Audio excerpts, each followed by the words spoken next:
The humble rabbet or rebate might be the secret hero of the woodworking world. It's just a little L-shaped notch cut into the side or the end of a board, but it's got so many uses. You can put together a box or even a linen chest by rabbeting your corners and nailing them together. This joint is neater and stronger than a simple butt joint, and it looks great. You can even make drawers with rabbets and nails. Rabbet that drawer front, nail your drawer sides in. I've seen pieces of furniture at least a century old with drawers that were rock solid and looked great with nothing but rabbets and nails.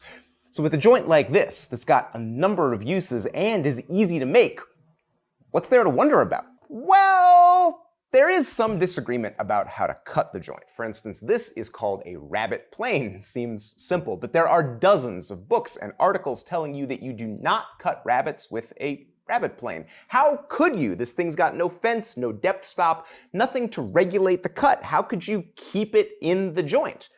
Sort of makes sense. You cut your rabbets with something like a Philister plane that's got a bunch of other doodads that keep it on track and make it relatively idiot-proof.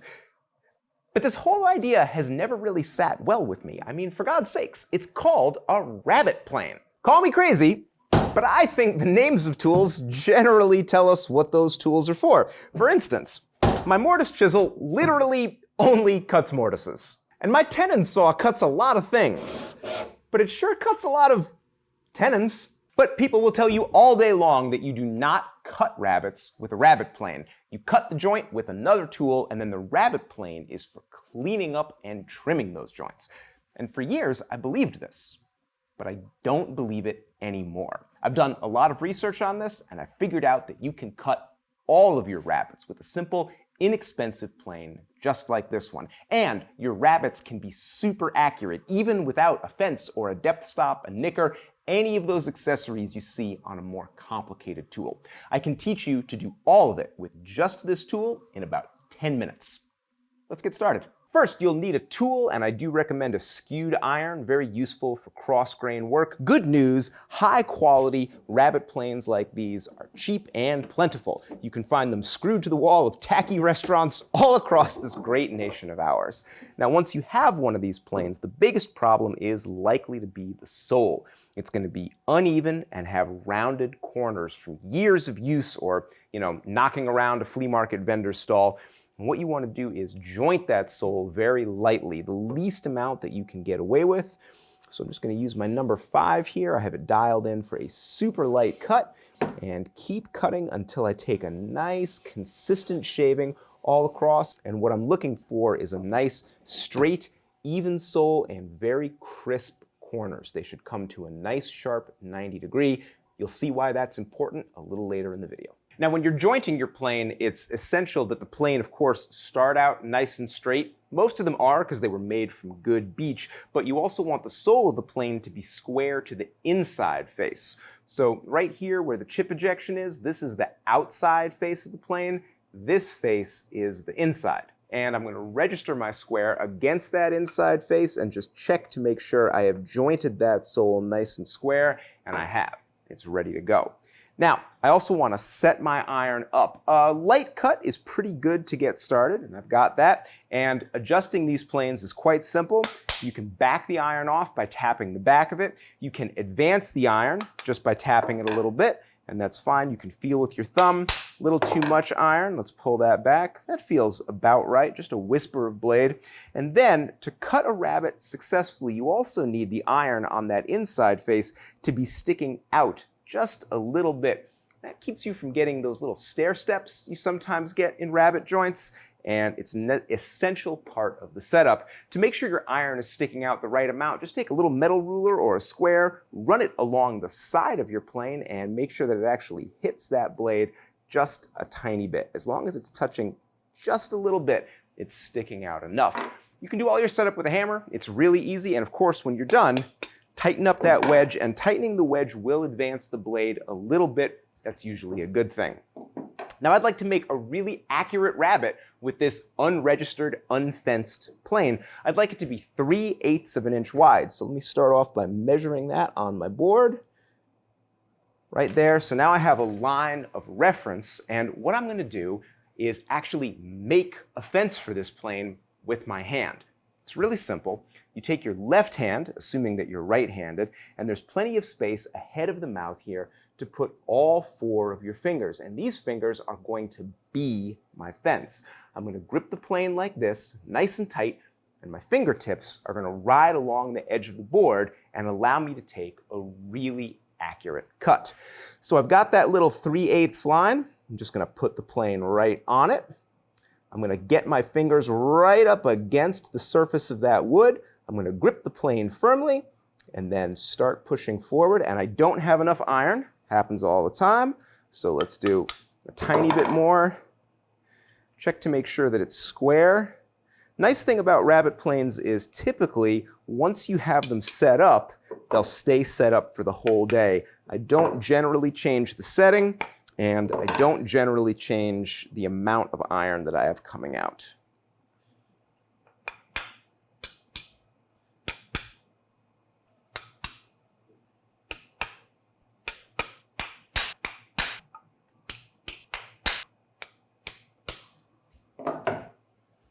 And we'll try again, right against that 3/8 line, and there we go. Now I'm getting a cut. Now your first cut is going to be very light, and you want to go very carefully because this is setting the pattern for the rest of the joint. And especially when you get to the end here, you have to be very careful to stay on a straight course.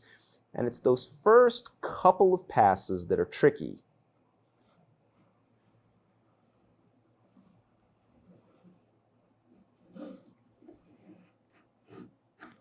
But even the second pass is notably easier than the first pass.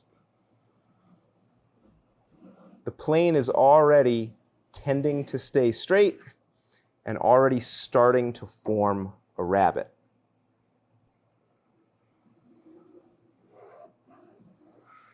And now it's really easy. The joint's got a little bit of a tilt to it, so I'm just tilting the plane inward just a tiny bit. I might need a lateral adjustment, but it's amazing how flexible a plane like this is. You can get in there and make whatever joint you need, and if you see something not going perfectly, you can often make a tiny adjustment to your technique, and that'll fix it. And I need a little bit more iron sticking out on this inside edge.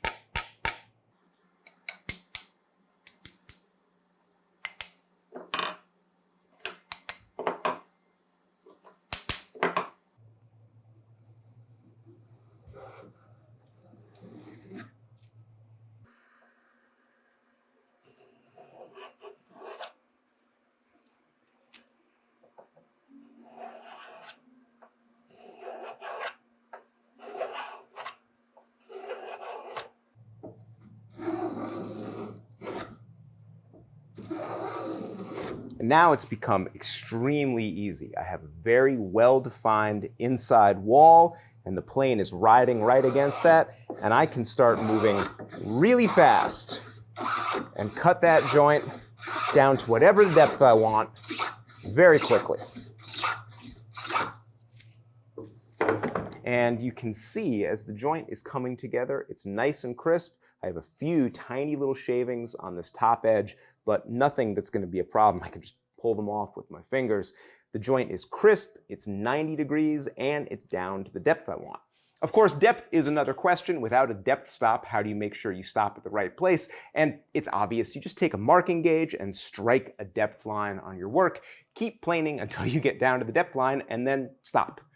It's really not difficult. And the marking gauge is another key way that we're going to get the accurate, precise results that we want with just the rabbet plane. Now, if you're a little intimidated by this idea of making your own fence with just your fingers, don't worry, I have an even easier technique, maybe a better way to get started with a rabbet plane. All you're going to need is a nice straight-grained piece of stock and a marking gauge. For this technique, I do recommend the original wooden-style marking gauge with a pin. I sharpen these to a nice knife edge, but they still leave a thicker, wider line than you get with the wheel gauges, and it works a little bit better for this technique.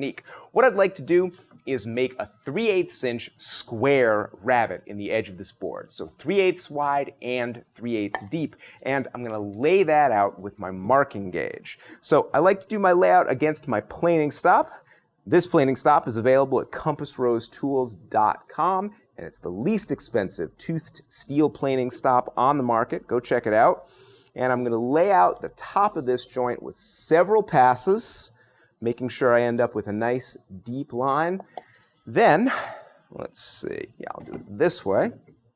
I also need to lay out the depth of the joint, so I'm going to register against that top edge and strike the depth of the joint with a second line. And then I'll pencil those in.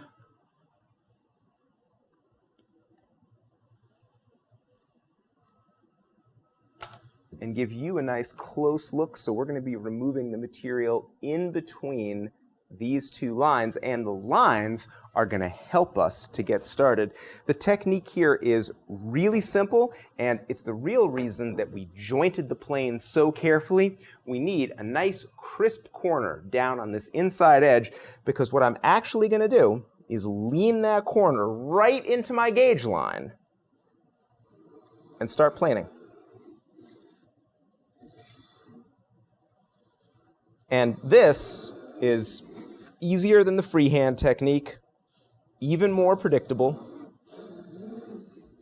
As soon as the corner of that blade registers in that marking gauge line, it is no problem at all. And I'm starting on an angle, and then with each stroke that I take, I'm bringing the plane closer to being parallel to the ground. And after a few strokes, I'm going to be completely parallel, and I'm going to have an even joint with a flat bottom. I'm going to do a little bit closer to me. There we go. I'm going to have an even joint with a flat bottom, and then I can really start to move fast. I don't have to change any settings because there's nothing to change. And now I'm going to check my depth line. I have quite a ways to go, so let's move.